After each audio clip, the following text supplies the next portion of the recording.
ओम नमः शिवाय। सभी व्यूअर्स को धन्यवाद करते हुए आज मैं एक और परिवर्तन बताने वाली हूँ। आप लोगों को हर थोड़े दिन बाद कुछ कुछ आपके संग शेयर करने का मन होता है। यह है बुध का परिवर्तन। बुध अभी अपनी मित्र राशि जो कि तुला राशि में चल रहे थे, अब अपनी वृश्चिक राशि जो कि उनकी शत्रु राशि है उसमें प्रवेश करने जा रहे हैं 29 अक्टूबर से लेके लगभग 4 जनवरी 2025 तक। मतलब इस साल का ये अक्टूबर का महीना, नवंबर और दिसंबर का महीना काफ़ी लंबा समय है ये। क्योंकि बुध क्या है, ऐसे ग्रह हैं जो क्विक रिजल्ट देते हैं, एक मंगल और एक बुध। इस समय दो एनर्जी ऐसी होंगी जो रिजल्ट देने में बहुत ज़्यादा तत्परता दिखाती हैं। हालांकि इनकी मित्र राशि नहीं है, फिर भी अगर कोई काम अटका हुआ है उसमें तेजी आएगी। अगर महादशा अंतर्दशा बुध की चल रही है या मंगल की चल रही है तब आपको ज़्यादा प्रभावित करेगी। इस बात का आपको हमेशा ध्यान रखना है। ये जर्नल होता है, आपकी महादशा अंतर्दशा, आपके नेटल चार्ट में इनकी स्थिति फिर मिला के आपको अनुमान लगाना चाहिए। 100% किसी पे भी ये पूरी तरह से लागू नहीं होता है। बुद्धि के लिए ऐसा माना जाता है, बुद्धि के, विवेक के, वाणी के, स्किन डिसीज के, मानसिक स्थिति के, ये कुमार ग्रह हैं। ऐसे बुद्ध की क्षमता जो है वो और ग्रहों की अपेक्षा इसलिए ज़्यादा होती है क्योंकि ये जिस राशि में बैठते हैं उस तरह के गुणधर्म अपनाने की इनकी एक अद्भुत क्षमता होती है।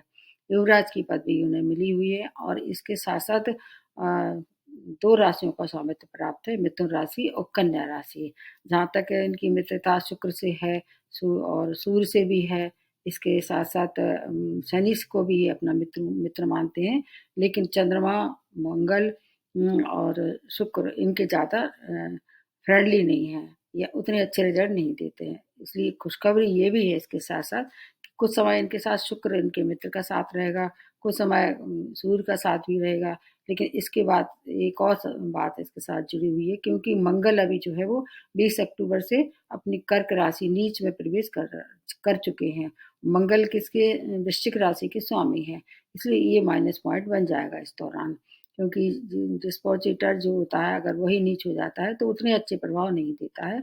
मंगल और बुध की ऊर्जा जो है वो आपको प्रेरित करेगी, किस तरफ प्रेरित करेगी, जैसे कि देश दुनिया में युद्ध जैसी घटनाओं में वृद्धि दिखाई देगी, वाद विवाद होंगे, ग्रह कलेश हो सकता है, सैन्य गतिविधि जो है वो तेजी से समय एक्टिव हो जाएंगी। क्योंकि मंगल और बुध की जो ऊर्जा है उससे ये सब चीज़ों का आपको अनुमान लगाना चाहिए। इसलिए आपको अपने आप को संतुलित रखना चाहिए। इस दौरान दो नक्षत्रों से भी ये विचरण करेंगे जो कि अनुराधा और ज्येष्ठा नक्षत्र है। अनुराधा शनि का नक्षत्र है, ज्येष्ठा स्वयं बुध का नक्षत्र है। तो अगर उसमें आपका चंद्रमा बैठा है या कोई भी ग्रह बैठा है उसमें भी आपको ध्यान रखना है कि किस भाव में आ रहे हैं ये गोचर में, और इनकी आपकी स्वामी राशि से मित्रता है, शत्रुता है या समानता है। कई से ऐसे शुक्र के साथ इनकी शुक्र से इनकी मित्रता है, लेकिन मंगल से इनकी समता है। कुछ चंद्रमा को भी ये अपना शत्रु मानते हैं, हालांकि चंद्रमा किसी को भी अपना शत्रु नहीं मानते हैं। सूर्य की कुछ समय इनके साथ युति रहेगी, कुछ समय इनके साथ और शुक्र की भी रहेगी। इस दौरान दृष्टियों का भी थोड़ा सा आपको बता देते हैं। इस दौरान इनकी दृष्टियां जो गुरु की और राहु की दृष्टि भी इन पर पड़ेगी। इनके पास एक दृष्टि का वरदान है जहाँ से ये बैठते हैं। जैसे अभी वृश्चिक राशि में बैठे हैं तो सप्तम दृष्टि शुक्र के, मतलब 2 नंबर जहाँ लिखा होगा वो शुक्र की राशि है। तो इसलिए वो राशि के हिसाब से देखें तो ये दोनों मित्र हैं, इसलिए ये मित्र दृष्टि कहलाई। उससे आपको थोड़ा सा आपका बचाव रहेगा। प्रजा और सरकार में खींचातानी दिखाई दे रही है। और दो ऐसे भाव जहाँ पर 3 नंबर लिखा होगा, जहाँ पर 6 नंबर लिखा होगा, उस भाव को एक्टिवेट कर देंगे। और जहाँ पर 8 नंबर लिखा है वहाँ ये प्रवेश करने जा रहे हैं। अब प्रारंभ करते हैं सबसे पहले मेष राशि से। मेष राशि आपके अष्टम में गोचर होकर आपके तीसरे और छठवें की लॉर्डशिप है। इस तरह से आपके 3 भाव, एक दृष्टि जो पड़ेगी आपके जब अष्टम है तो सेकंड भाव पे, कुल मिला के 4 भाव जो है वो एक्टिवेट हर राशि के होंगे इस समय। मंगल के मित्र नहीं है, एक ये माइनस पॉइंट है। तो आपको रोग व शत्रु से परेशानी हो सकती है। छठवां भाव एक्टिवेट होगा, अष्टम और छठम भाव मिलके दोनों चोट चपेट दुर्घटना के शिकार हो सकते हैं। आपको शत्रु आपको परेशान कर सकते हैं, जिससे आपको मानसिक क्लेश हो सकता है, धन हानि हो सकती है। कोई भी बड़े इन्वेस्टमेंट ना करें इस दौरान, कोई भी ऐसा विस्तार करना है धन से लेके इस समय ना करें, अन्यथा आपको अचानक धन की हानि का सामना करना पड़ेगा। ससुराल पक्ष के रिश्ते भी बिगड़ सकते हैं वाणी पे नियंत्रण रखना पड़ेगा। मेहनत का फल जितना आप चाह रहे थे, उसके अनुरूप आपको मेहनत का फल नहीं मिलेगा। संपत्ति के मामले भी थोड़े उलझ सकते हैं। आपका अगर संचार माध्यम से कहीं कोई कनेक्शन है, उसमें भी आपको परेशानियों का सामना करना पड़ेगा। आपके लिए समय बहुत अच्छा नहीं है। आपको चाहिए हनुमान जी की शरण में जाएँ, और लास्ट में भी रेमेडी बताऊँगी, क्योंकि ये भाव भी अच्छे नहीं है इस तरह से, और आपकी स्वामी राशि से मित्रता नहीं है। इसलिए आपको ध्यान रखना होगा हर एक बात का। अब दूसरी जो राशि बनती है वो है वृषभ राशि। सप्तम भाव में गोचर होकर सेकंड और फिफ्थ भाव की लॉर्डशिप है, और शुक्र से इनकी मित्रता है। ये भाव भी बहुत अच्छे हैं, इसलिए आपके लिए ये समय अत्यंत श्रेष्ठ होने वाला है। बस केवल मंगल को छोड़ दीजिए, क्योंकि मंगल आपके लिए कारक नहीं होते हैं। अभी वो नीच राशि में चल रहे हैं, इसलिए जो मंगल का वीडियो मैंने बनाया है उसको आपको देखना चाहिए। इसके हिसाब से मैं बता रही हूँ। कुछ समय शुक्र की युति भी रहेगी, तो आपके लिए विवाह, वैवाहिक जीवन, व्यापार, यात्राएं आपके लिए बहुत अच्छा है ये समय। संतान सुख, संतान की ओर से कोई समस्या थी उसका हल मिलेगा। प्रेम में थे तो प्रेम प्रसंग को, विवाह परिणित के लिए समय बहुत अच्छा है। दो ऐसे भाव एक्टिवेट हो जाते हैं जब पंचम और सप्तम भाव, तो प्रेमी प्रेमिकाओं के लिए समय काफी अच्छा रहने वाला है। आपकी संपत्ति, आपके परिवार का आप पूरा साथ रहेगा। हो सकता है इस दौरान आपके परिवार में कोई नया सदस्य का आगमन हो। इन्वेस्टमेंट करना आपके लिए लाभकारी रहेगा। आपके नए कार्य की शुरुआत भी इस दौरान कर सकते हैं। आपके लिए जैसे मैंने बताया कि जो भी कार्य करना है, थोड़ा विचार किसी से पहले किसी से विचार विमर्श कर लें, क्योंकि ये बुद्ध का जो परिवर्तन होगा वो मानसिक पीड़ा को ज़्यादा देगा। अगर आपका सही कहीं मार्गदर्शन बन जाता है, तो आपके लिए समय बहुत श्रेष्ठ रहने वाला है। बस वाणी पे और अपने जो मानसिक स्तर है उसका ध्यान रखें, बहुत अच्छा समय है आपके लिए तो। मतलब, और जो अगली राशि जो बनती है वो है मिथुन राशि। 6 भाव में गोचर होके आपकी लग्न के और 4th भाव की लॉर्डशिप है। तो लग्न के हिसाब से तो आप मान के चलिए ज़्यादा परेशानी नहीं होगी। 6 भाव इनका कारक नहीं है, 4th भाव में भी बहुत अच्छे रिजल्ट नहीं देते हैं, इसलिए स्वामी राशि है, इसका फायदा आपको मिलेगा। तीस एक पॉइंट ये भी है कि मंगल से इनकी मित्रता नहीं है, क्योंकि मंगल और मित्र दोनों मित्र नहीं है, इसलिए ऋण से, रोग से, शत्रु जो है वो आपको ये शांत कर देंगे। ये भाव एक्टिवेट हो जाएगा। कोर्ट केस में आपकी तरफ फैसला आ सकता है। लेकिन भूमि वाहन के सुखों में कुछ कमी होगी। एक अगर कोई नया आप वाहन खरीदते हैं या संपत्ति खरीदते हैं, साइन मतलब डॉक्यूमेंटेशन में बहुत ध्यान देना पड़ेगा। व्यक्तित्व काफी प्रभावशाली हो जाएगा। मेन बातें हैं आपकी जो बौद्धिक विकास है उसके दम पे आप हर एक समस्या से बाहर आने में सक्षम रहेंगे। क्रोध नहीं करना है, आपकी माता की हेल्थ का ध्यान रखना है, और जो भी काम करना है थोड़ा सा विवेकपूर्ण निर्णय लेते हैं तो आपको हर एक परेशानी से छुटकारा दिलाने वाले हैं। विशेष तौर से 6 भाव से रिलेटेड परेशानी दूर होगी। शेष आपके लिए समय मिला जुला रहने वाला है। उसके बाद नेक्स्ट जो बनती है वो है कर्क राशि। आपके 5th भाव में गोचर होके 12th और आपके 3rd भाव की लॉर्डशिप है। तो ये भाव जो है वो 5th भाव वैसे देखा जाए तो मूल त्रिकोण है, इस पर ढैया का भी प्रभाव है। आपको इनका मूल त्रिकोण के हिसाब से देखें कुछ ठीक ठाक रिजल्ट दे सकता है। किस मामले में? संतान की उन्नति हो सकती है, संतान की अगर कोई परेशानी है उसका हल मिलेगा। चंद्रमा से इनकी मित्रता नहीं है, इसलिए एक माइनस पॉइंट है, इसलिए आपके प्रेम प्रसंग में ये बाधा डालेंगे। आपको कोई इमोशनली हर्ट कर सकता है, किसी आपकी भावना तक संबंध है उसमें आपको ध्यान रखना है, हर्ट नहीं होना है। और कोई भी बड़ा निर्णय इस समय लेना नहीं है, कुछ थोड़ा टाइम देना चाहिए हर एक रिश्ते में। समय के साथ साथ कुछ चीज़ें बदल भी जाती हैं। विदेशी कार्य में बाधा आ सकती है, आपका व्यय भी इस समय हो सकता है ज़्यादा हो, जो आपने नहीं सोचे होंगे उन पे आपको व्यय करना पड़ सकता है। भाइयों का साथ रहेगा, लेकिन भाई बहन आपके साथ रहेंगे। आपकी विदेशी यात्राएं अगर आप कर रहे थे उसमें भी बाधा आ सकती है। कोई काम ऐसा था जो व्यापार से रिलेटेड था और आपका विदेश से कंसर्न है, उसमें भी तो थोड़ी आपको अड़चनों का सामना करना पड़ेगा। स्टूडेंट के लिए फोकस बनाना पड़ेगा। इस दौरान आपका फोकस डगमगाएगा, मन थोड़ा विचलित होगा, चंचल मन से आप काम करेंगे उसमें, इसलिए संशय थोड़ा सा सफलता मिलने में हो सकता है। वैवाहिक जीवन में भी सामंजस्य बना के चलना चाहिए, फिर आपके लिए समय ठीक ठाक कट जाएगा। कड़े आपको क्या है, जैसे अभी ढैया वाले साढ़े साथी वाले जो हैं जैसे कर रहे हैं वैसे ही दान करते रहें, जिसको देना है अपनी तरफ से कोशिश ही करना है कि शिव की आराधना आप करते रहें। उसके बाद नेक्स्ट जो बनती है वो है सिंह राशि।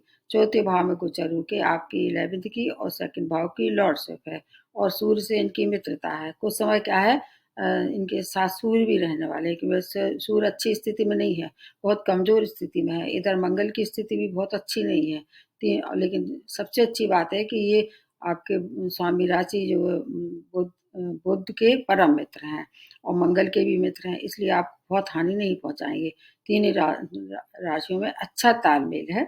आपके भूमि वाहन की सुखों में वृद्धि, आपके घर में नए हो सकता है इस दिवाली के अवसर पे कोई अच्छा आप सामान खरीदें। इसके साथ साथ घर की सुख समृद्धि में वृद्धि होगी। माता के स्वास्थ्य में सुधार हो सकता है।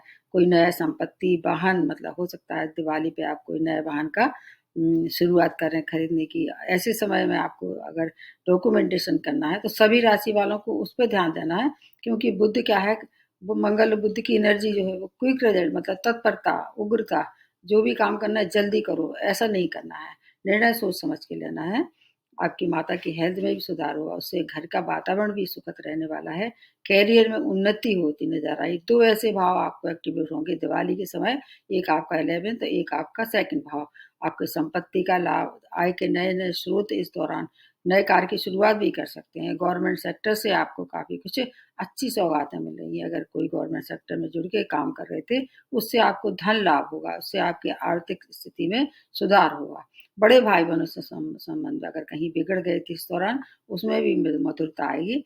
आपके लिए समय बहुत श्रेष्ठ रहने वाला है। कुछ राशियों के लिए समय बहुत अच्छा है, इसलिए इसका लाभ आपको लेना चाहिए। उसके बाद नेक्स्ट जो बनती है वो है कन्या राशि। आपके थर्ड भाव में गोचर होके आपके 10th की और आपके लग्न की लॉर्डशिप है। मंगल बुध दोनों मित्र नहीं है और ये भाव भी बहुत अच्छा नहीं है, इनका कारक नहीं है, तो आपको मेहनत ज्यादा करा देंगे, उसके बाद आपको फल मिलेगा। लेकिन कैरियर के समय बहुत अच्छा है। ये इनका देखा जाए तो एक कारक भाव है 10वां भाव। छोटे भाई बहनों से आपके अच्छे संबंध होंगे। इस समय दिवाली के समय आपका मेल मिलाप बढ़ेगा। आपकी शॉर्ट डिस्टेंस जर्नी कर रहे हैं वो आपके लिए सावधानी होना चाहिए उसमें, लेकिन लाभप्रद रहेंगी। व्यक्तित्व में आपका निखार आएगा। आपकी जो वाणी है उसमें प्रखरता आएगी। वाणी पे अगर और अच्छा आप कमांड कर पाते हैं तो वाणी आपके लिए काफी अच्छी सूचना लेके आ रही है। वाणी के दम पे आप अपने हर कार्य को निपटाने के लिए इसमें तत्परता से काम करेंगे और निर्णय हर राशि के लिए सोच समझ के लेना है इस समय।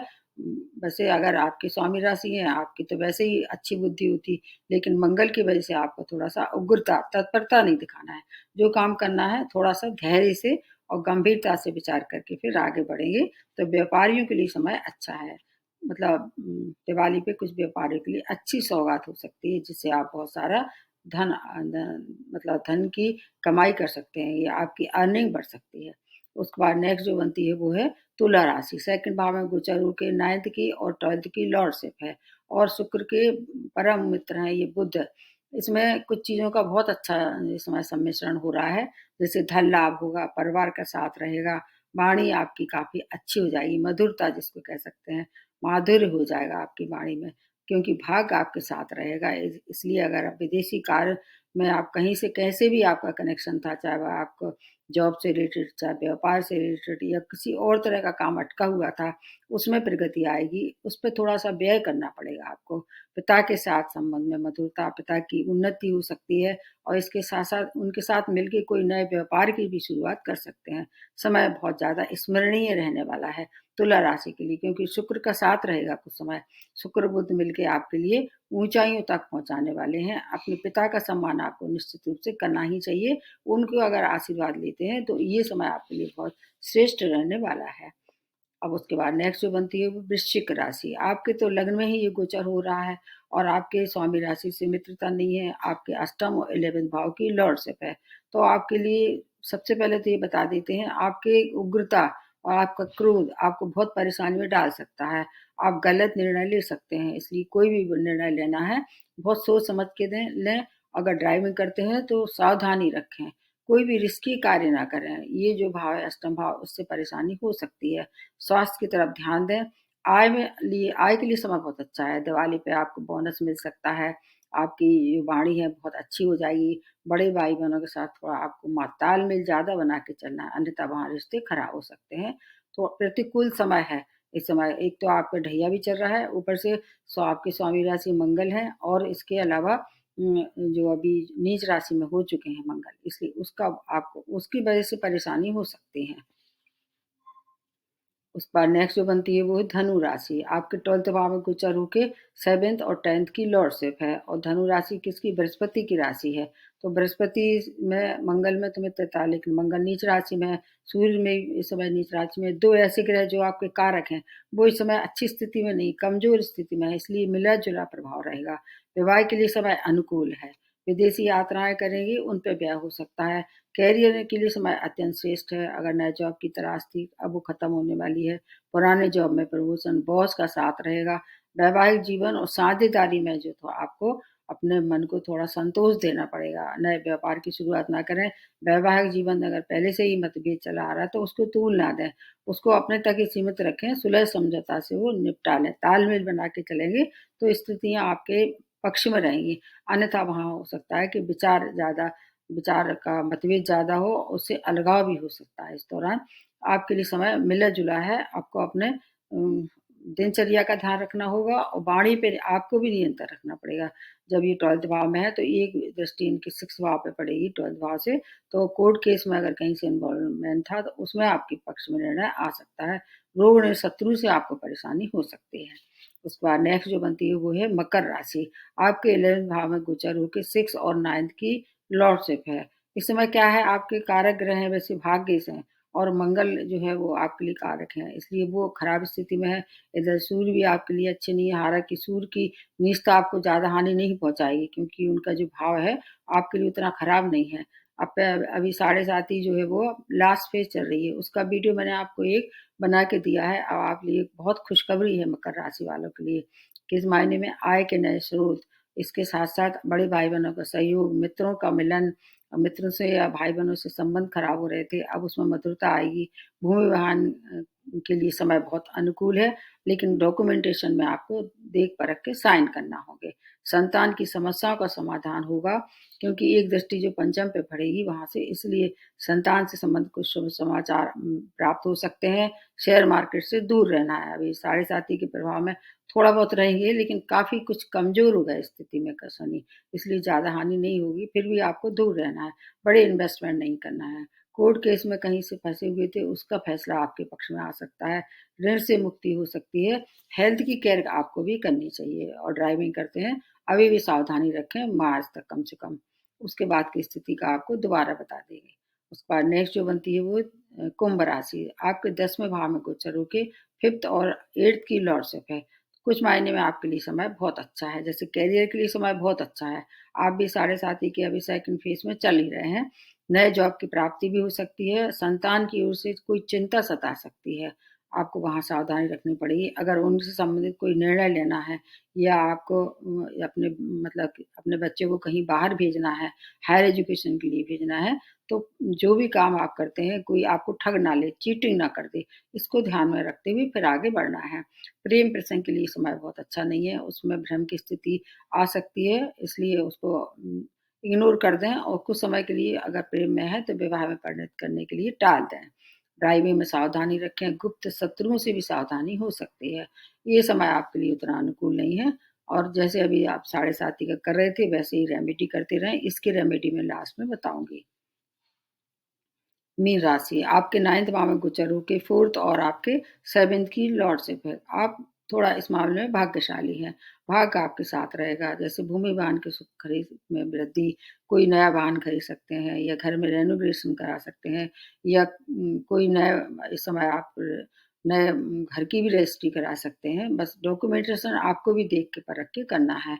माता की हेल्थ में थोड़ी परेशानी दिखाई दे रही है। विवाह अगर आप योग्य हैं, विवाह के लिए इच्छुक हैं, तो विवाह संपन्न कर सकते हैं। वैवाहिक जीवन में मधुरता, पिता का सहयोग, घर में धार्मिक आयोजन करने से आपके मन की जो अभिरुचि है वो धर्म कर्म की ओर बढ़ेगी। धार्मिक आयोजन करेंगे, उससे आपके बहुत सारे जो उलझी हुई समस्याएं थी उनका समाधान होगा। आपको सभी समस्याओं के समाधान के लिए धर्म कर्म से जुड़ के रहना चाहिए, पिता का सम्मान करना चाहिए, और जो भी काम करते हैं उसमें अपना बुद्धि का सही उपयोग करना है। वैसे मीन राशि वाले बुद्धिमान होते हैं, लेकिन बुद्धि से इनकी समता है, इसलिए थोड़ा बुद्धि उनको भ्रमित कर देंगे। भ्रम ना आने दें, अपने आप पे आत्मविश्वास रखें, फिर आपके लिए समय ठीक-ठाक है। अभी आप भी साढ़े साती के उसमें प्रभाव में हैं, तो जैसे अभी रेमेडी करते रहे, वैसे ही करते रहें। अब अगर बुध की वजह से कोई परेशानी, उसकी रेमेडी बता देती हूँ। बुध क्या है, ये युवराज हैं, उनको गणेश जी की अगर आप शरण में जाते हैं, तो ये आपका बाल-बांका नहीं करेंगे। अगर नेटा-जाट में अच्छी स्थिति में नहीं है, गोचर में भी अच्छे नहीं आ रहे हैं, तो आपको गणेश जी की शरण में जाना चाहिए। उनके मंत्र कर सकते हैं या उनको मोदक चढ़ा सकते हैं या उनको दूर्वा भी चढ़ा सकते हैं। दूसरा एक अच्छा बहुत अच्छा उपाय है और वो सब ग्रहों को शांत करता है, वो है गाय का। गाय को हरा चारा खिलाएँ, उनकी सेवा करें, गौशाला में दान दें अगर आप में इच्छा है, तो जितना आपकी मतलब सामर्थ्य है उसके अनुसार। और आपके घर में अगर बुआ-मौसी हैं और चाची हैं तो या ऐसे लोग स्टूडेंट हैं जैसे कि आपको पता है कोई पढ़ने में कुशाग्र है, उसको आर्थिक स्थिति अच्छी नहीं है या वो किसी भी तरह से उसकी सहायता कर सकते हैं। उपहार देना आपके लिए बहुत अच्छा रहेगा। ऐसे उपहार देना चाहिए जिससे क्या है बुद्धि की अशुद्धता कम हो और आपके जो जो भी परेशानी आ रही हैं, उनसे आपका बचाव रहे। परेशानी आएँगी लेकिन सबसे अच्छी बात है कि बचाव हो। छोटी-छोटी सी रेमेडी होती हैं, वैसे भी आप सबको मेरी ओर से एक बार पुनः आने वाली दीपावली की बहुत-बहुत शुभकामनाएँ। इस समय इस वर्ष जो है जो आने वाला जो दीपावली पर्व 5 दिवसीय है, वो 31 अक्टूबर को होने वाला है। ये भ्रम आप मन में कई लोगों के है कि 31 को मनाएँ दिवाली या 1 नवंबर को। तो जहाँ तक है और ज्योतिषियों के अनुसार भी और जो ग्रह स्थिति बन रही है, 31 अक्टूबर की दिवाली ज़्यादा मानव देखी जाएगी। फिर आपके ऊपर है, जब आपका मन ऐसे कहते हैं जब मन चंगा तो कटौती में गंगा। जब आपके घर की परिस्थितियाँ अच्छी हों, मन प्रसन्न हो, तभी आपकी होली दिवाली अच्छी होती है। आज के लिए यहीं समाप्त करती हुई नमस्ते और धन्यवाद। एक बार पुनः आपसे निवेदन है कि इस अ, जो चैनल है मेरा उसको ज़्यादा से ज़्यादा सब्सक्राइब कीजिए, शेयर कीजिए और कोई परेशानी है तो मेरे को कॉन्टैक्ट कीजिए कमेंट लिख के। धन्यवाद।